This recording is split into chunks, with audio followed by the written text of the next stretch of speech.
Welcome back, everyone. Today I'm going to be highlighting 5 problems with the Peterson Academy, and I'm also going to be providing 5 solutions for those problems because I believe that anybody who points out problems with something and doesn't offer up a solution is just a complainer. I don't want to be a complainer today. I actually want to solve these issues. So I'm going to be throwing up 5 solutions, both on the academy and student side. Hopefully they can work tangentially and solve these issues. These issues are things that I've come across with my experience with the academy. I've completed 7 courses so far, obviously not the final exams, but I've gone through the 7 courses so far, and these are issues that I've found, and they're also issues that you guys have found. So you guys have been posing a lot of questions in the comments, asking about accreditation and resources and stuff like that. So a lot of the issues you guys have brought up have been the same issues, so we're going to talk about them all today. And yeah, if you guys like this video, don't forget to like and subscribe. It helps boost this channel in the algorithm. We're almost at 1,000 subs, so don't forget to smash that like and subscribe button. And yeah, let's get into the video. So the first problem that I see with the academy, and a lot of these problems that I'm going to be bringing up today don't just apply for the Peterson Academy, they apply for all online universities. So hopefully somebody from the Peterson Academy is watching this video, they can implement some solutions, and then hopefully that spreads out, and then all the academies kind of adopt these new solutions, and we can kind of just make online universities better for everybody. So the first problem that I see is the lack of campus community. So online institutions often lack the physical social interaction, networking, and camaraderie that a traditional campus provides. Online programs can't offer the same extracurricular experiences such as sports, culture clubs, and face-to-face group projects, which are important for personal growth and networking. So that's a huge concern, obviously, for a lot of you people out there. You guys are wondering, well, how am I going to have a sense of community with an online university if I'm not talking to anybody face-to-face? I understand that. I think that there's a couple ways around that, and obviously this will have to be done from both the student and academy side. I think for the Peterson Academy, the best thing that they can do is add city-specific chats on the social portion of the academy. So if we got city-specific chats where I can log into a chat where it's just for people from Edmonton, then we can kind of organize ourselves and formulate these study groups. We can formulate extracurricular activities. Maybe we can even, create sports groups. There's probably enough Peterson Academy students in Canada already that maybe we can form a hockey team or something like that. So you never know with these things. I think that that's the best way to do it. Obviously, a Facebook group chat could work as well, but I would really like for the academy itself to have its own function where you can kind of organize yourself by city. And then obviously on the student side, like I kind of mentioned, students would be responsible for setting up study groups, for setting up watch parties, and for, moderating extracurricular activities if they want to set up like a sports team or something like that. I think all of that could be really cool. Maybe eventually, 10, 15 years down the line, we have enough sports teams, Peterson Academy sports teams in different cities that we can kind of, move around and play each other. Like, who knows where this can grow? This can go and grow to. So that's the first problem, and those are a couple solutions. I think that problem's fairly easy to solve. We just need a way to organize ourselves on the Peterson Academy by city or by town, however large they want to make it. So that's the first problem. Let's move on to the next one. So the next problem that I see is the limited hands-on learning. So fields that require lab work, practical demonstrations, or hands-on experience, i.e., medical or engineering. I don't think we're going to get any of those courses on the Peterson Academy for a while, but those kind of fields may struggle with providing the same level of training online. So the solution that I see with that is kind of twofold. Obviously, there's going to be courses, there's going to be degrees that you can't achieve through an online university, and I understand that. I don't have any interest in those degrees personally. Personally, I am more interested in the fields of psychology, fields of philosophy, theology, things that you actually can teach online pretty well. History, another one. So I think what the Peterson Academy can do is just focus on those things, focus on the actual degrees and the actual topics and fields of science that they can actually do well on, and make it as diverse as possible. One thing that I really like about the Peterson Academy is that the courses aren't extremely long. They're not a slug to get through. They're short, they're tight and concise, and they're a pleasure to go through. So for me, I often binge these series. I get so involved with them that I just want to watch the next lecture. It's like Netflix when you click the next episode button. I feel that way when I watch these lectures and these courses. So what they could do is just provide a huge variety of courses for each of these subjects. So you can just have like 150 different history courses, and then you can get like a real full history degree that's like very comprehensive and very high level. And I think that's what they should focus on. They should focus on the things that they can do well and elevate that to a point where the brick and mortar universities can't compete, because there are ways that brick and mortar universities are flawed, right? They can't get Ivy League professors from all over the world in one place. The Peterson Academy can do that. So I think in some ways they can actually provide a higher level of education in certain subjects, right? It's going to be specific to the subjects that are easier to learn online. So the solutions, like I said, great lectures and focus on subjects that are feasible online, provide a wide variety of lectures within subjects to create the strongest education possible. So those are my solutions for that problem. Again, I don't think it's an incredibly difficult problem to get over. I think you just need to kind of accept that if you're going to the Peterson Academy, you're not going to be getting a degree to become a surgeon or something like that. So if you can accept that, I think that that problem's not too big of an issue. So we'll move on to the next one. So the next problem that I see, and that you guys have brought up quite a bit, is the lack of academic support. So students at traditional universities often have more immediate and diverse access to academic support services, such as tutoring, mentoring, and office hours. So this is a big thing, I think. It can be tricky to get around, especially with the professors that are at the Peterson Academy. A lot of them are very popular. They either, have other careers that they're pursuing. Maybe they're not specifically professors. So it's difficult to get them to engage in the comment sections regularly. But I think if you can maybe stipulate it in their contracts that, hey, maybe, once a week, can you answer 3 questions on one of your lecture videos? I think that could help a lot. I think even just 3 questions getting answered a week by these professors on their actual lecture videos could potentially replace that. I think another thing that could replace that on the student side is just students answering questions for each other. I found that on the Peterson Academy, there are a lot of very, very smart people. I can tell by reading the comments that there's some incredible people on the Peterson Academy, people who already have PhDs in these subjects. So I feel like the community and the students can come around each other and really fill the gaps here. I don't think it's too much of an issue, especially in today's day and age. You just have so many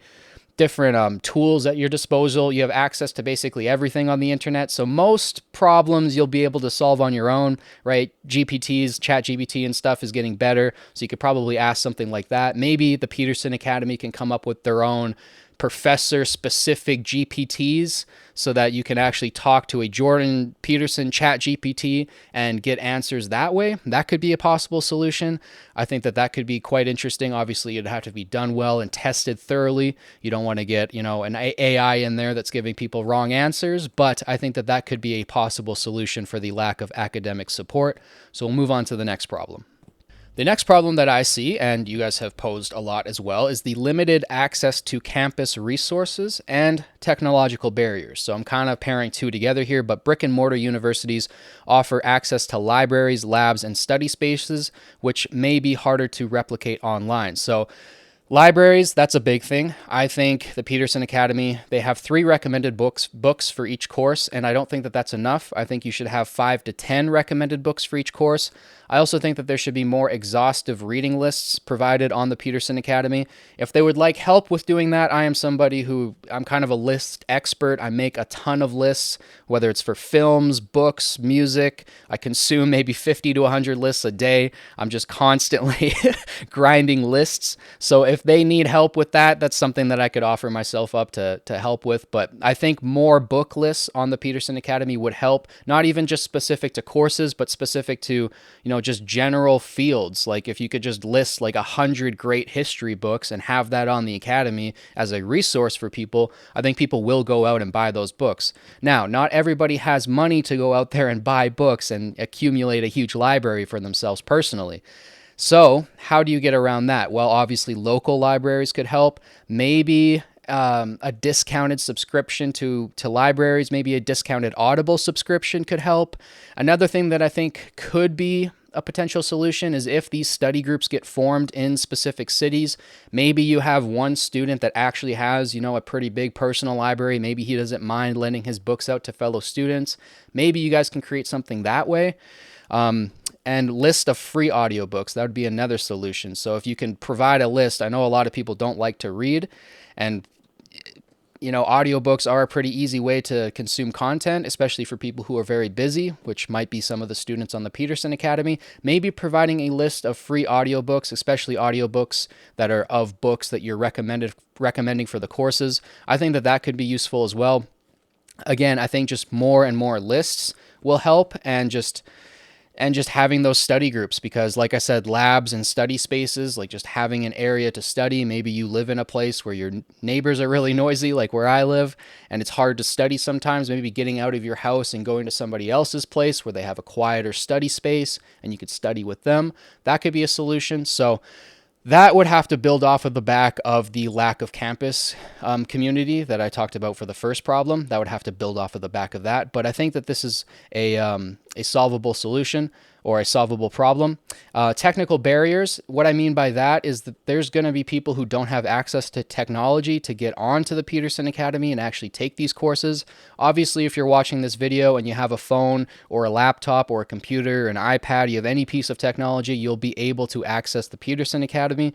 But for people who can't consume this video, people who don't have access to that technology, obviously they're not going to be able to attend, but those same people probably aren't going to be able to attend a brick and mortar university. So I don't see that as too big of an issue. I think actually having the university be as cheap as it is and as widely available as it is, and they're working on translating it into multiple languages, all of that should help make it accessible to a wide variety of people. I know Dr. Jordan Peterson has stated that with the population booms in Africa, he wants the Peterson Academy to be the forefront university for people in Africa. He wants people to use it. And I think that could be a huge help. There's going to be more people in Nigeria by the end of the century than China. So the world's going to have to adapt to that. And I think something like the Peterson Academy could be a huge help. So I think the technological barriers, while it is a small issue, I think it's relatively simple to get over. Getting on to the last problem. So the last problem is definitely the most difficult, and I won't lie, I have my own skepticisms with it as well. The last problem, I'm kind of putting two together here. The second part of it is more challenging to find a solution for. The first part, a tad bit easier, but it's challenges with accreditation and perception of credibility. So in my comments for the Peterson Academy videos, this has been the problem you guys have been bringing up the most.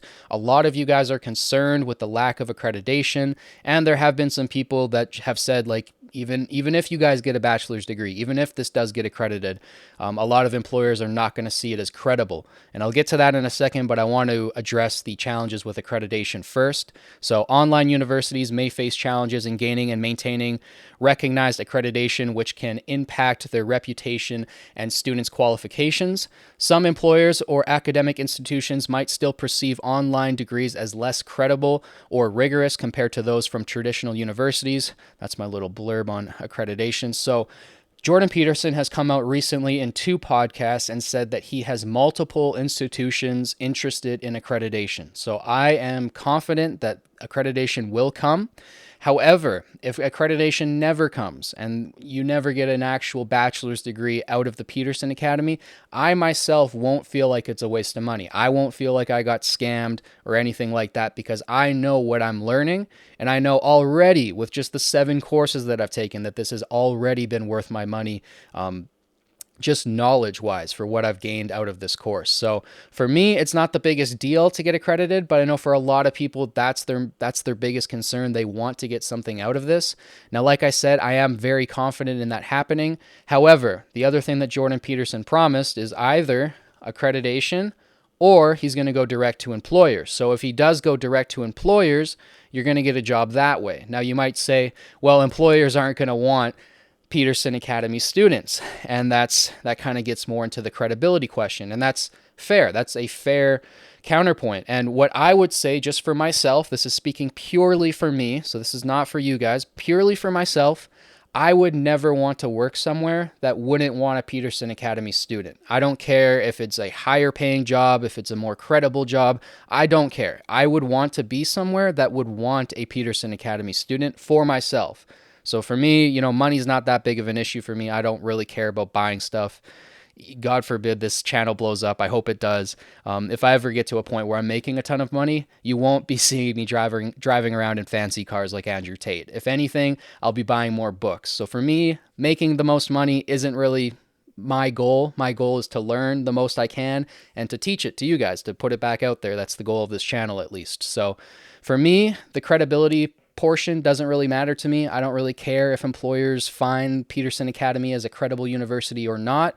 I know what I'm learning and I know the value of this academy for what I've gotten out of it so far. So that doesn't really bother me, but I know for a lot of you guys that might be a concern, and that's just something that you guys have to decide on your own. Like, do you want to take the risk? This is a risk. It's a new university. It is a little bit conservative leaning. I would say that it hasn't interfered with the teaching at all. I haven't really seen that, like, a skewering on facts or anything, and I've been very, aware and attentive to that. I don't want this university to be, a right-wing leaning university, but it does have a slight tilt that way in response to, a lot of the traditional universities nowadays being a very, very liberal.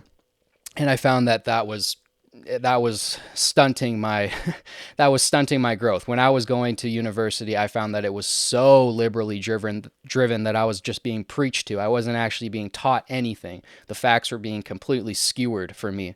So for myself, I find that this is an incredibly honest university, and if you believe that yourself, then you should enroll. You should take it. But if you still have reservations, if you don't like Jordan Peterson, if you don't like what he says, and maybe you think that this is a, Jewish propaganda or right-wing university, then I completely understand. Then it's not for you. But you need to decide that for yourself. So for the solution for challenges with accreditation and perception of credibility, it's really on you. Like I said, Jordan Peterson has promised either going direct to employers or accreditation. Accreditation is looking very promising. But as far as credibility goes, that's completely on you guys. You guys have to decide that for yourselves. Now, you can take it from me and from what I've learned, and you can watch my reviews on the courses that I've taken so far. I think that this is incredibly worth it. Every single course that I've taken so far has been amazing. They've been incredibly informative. I've learned so much so far, so I'm going to keep taking it. I'm going to sign up next year, and I'm going to keep going, and I'll keep providing videos for you guys, detailing out my path through the Peterson Academy, and I hope that helps you guys. So if you guys have any other questions or comments, you guys can let me know down below. I'll try to answer all of them. You guys have been, for the most part, like, amazing in the comments. I've gotten a lot of support, so thank you guys so much. It means the world to me. So don't forget to like and subscribe. Help boost this channel in the algorithm. We're right on the verge of 1,000, so let's get over that hump. Again, thank you guys so much for watching. As always, I'll catch you guys in the next one. Peace.